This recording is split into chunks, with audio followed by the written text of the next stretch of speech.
When most gardeners hear the word compost pile, they imagine a neat heap of kitchen scraps, leaves and garden waste slowly breaking down over months. But the truth is more nuanced. A compost pile is not a pile at all in the traditional sense. It is a dynamic, living ecosystem that thrives not because of its shape or location, but because of the interactions between microbes, moisture and organic matter. Understanding this distinction is the key to creating compost that actually works, and why many piles fail despite careful effort. You know, the way we think about compost piles can really shape our results. It's not just about stacking up organic material and hoping for the best. What truly matters is the living ecosystem within the pile. When we focus on the interactions between microbes, moisture and organic matter, we unlock the real potential of composting. How decomposition is driven by life, not by structure. The heart of composting is microbial activity. Bacteria, fungi and other microorganisms feed on organic material, releasing nutrients and heat in the process. The structure of the pile, whether tall, round or low and wide, plays a minor role compared to providing the right conditions for these organisms. Moisture, aeration and a balance of greens and browns determine whether your compost becomes a thriving system or a smelly, stagnant mess. Recognizing that your pile is actually a living laboratory changes how you approach it. Why turning the pile isn't always necessary. Traditional advice emphasizes turning compost regularly to aerate it, mix layers and speed decomposition. While aeration can help, it's not the defining factor in successful composting. In natural ecosystems, leaves and plant debris accumulate in layers on forest floors and break down over time without any manual turning. The secret is balance. If your organic matter is well-sized, not compacted and sufficiently moist, microbes will naturally colonize and process it.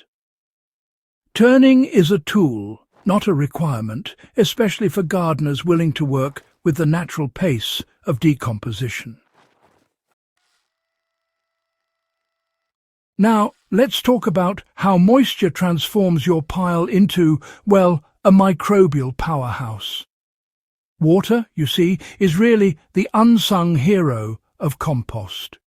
Microbes simply cannot function without moisture, and if you have too little or honestly too much water, decomposition can grind to a halt. The goal, really, is a damp, sponge-like consistency. Too dry, and your microbes will go dormant. Too wet, and those anaerobic conditions take over, producing unpleasant odours and slowing down nutrient release. So applying this principle means, keeping an eye on your pile and adjusting with small amounts of water or dry material as needed, rather than getting caught up in the shape or height of the heap. Here's why particle size matters more than you might realise. Chopping, shredding, or even just tearing up organic matter actually accelerates microbial access. Smaller pieces have more surface area, which allows bacteria and fungi to colonize rapidly. Ancient gardeners and early farmers, they intuitively understood this principle.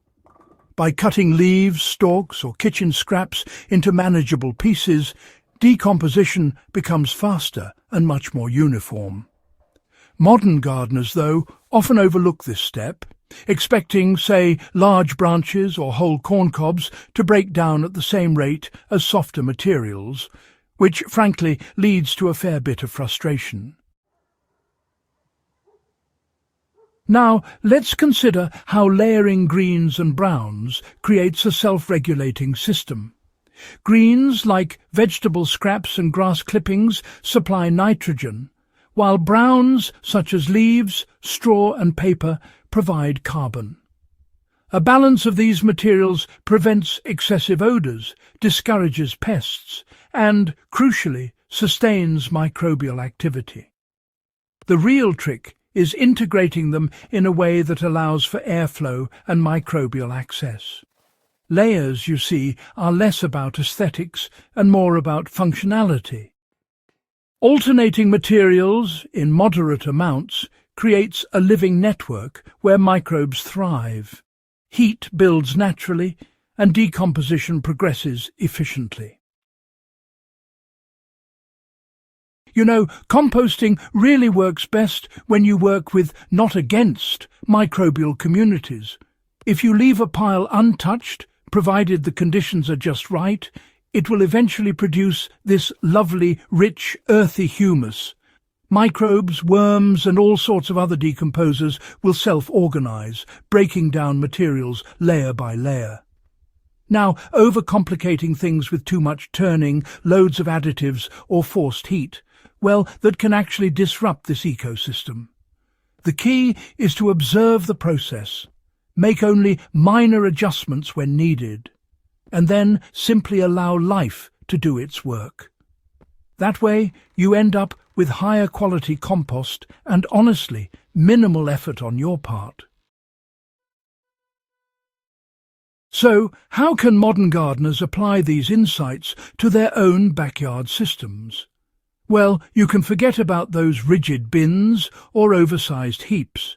Instead, use simple containers, shallow beds, or even just open heaps. The main thing is to create the right environment. A mix of moist organic matter, some chopped plant material, and a healthy balance of greens and browns. Layer everything loosely, keep an eye on the moisture, and give it time for microbes to thrive. Even without constant turning, you'll notice rapid decomposition, provided the conditions are favourable. Following this method not only reduces your labour, but also produces nutrient-rich compost that feeds your soil and plants naturally. Why understanding the pile lie changes your gardening mindset. Realizing that compost is an ecosystem rather than a static pile transforms how you approach soil fertility. Instead of thinking of compost as a chore or a structure to maintain, you can treat it as a living system to nurture. This mindset shift makes gardeners more patient, observant, and ultimately more successful, producing compost that supports soil life, improves structure, and enhances plant growth season after season. How history shows us that the simplest methods often outperform modern obsession. Ancient farmers and gardeners did not have bins, thermometers, or tumblers. They layered organic matter, observed natural decomposition, and allowed microbial life to do the work. Their soils remained fertile year after year without complicated machinery. By returning to this principle, modern gardeners can replicate the same success, letting life drive decomposition while applying only minor guidance and adjustments. If you want to create compost that actually works without obsessing over turning, temperature, or piles, subscribe to Hydrohaven. Share this guide with fellow gardeners and history enthusiasts and learn to treat compost as the living ecosystem it truly is. Turning simple, organic scraps into soil gold with minimal effort.